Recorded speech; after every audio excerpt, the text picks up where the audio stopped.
Walang sino man ang may kakayahan na huliin ako nang hindi ko namamalayan. Alamin mo ang lugar mo. Alam mo, Idol, di normal sa aming mga player na mag-invade sa red buff. Nakikita ko na ang kinabukasan mo. Hinding-hindi mo ko magagawang talunin.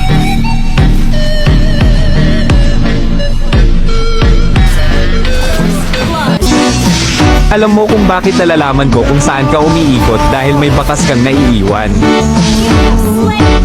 Ganito lang talaga ako maglaro kapag nasa kondisyon kamay ko.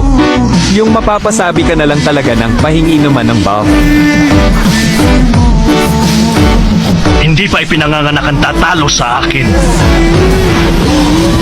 Pasensya na.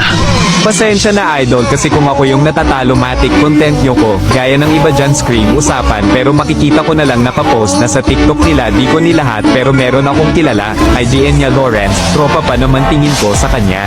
Kahit sabihin na nating malakas ka na ngayon, o mas malakas ka pa sa amin ngayon, di ka pa din namin pupurihin dahil di marunong gumalang sa mga datihan sa larangan ng 1 versus 1.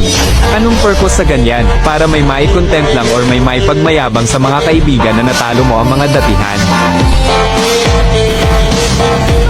Kagaya naming mga matatagal na sa pakikipag 1 versus 1, narespeto namin ang bawat usapan, di na tayo mga bata para sa mga tricks na yan. Hangal ka. Ang mga taong hindi kayang tanggapin kung sino talaga sila ay mabibigo.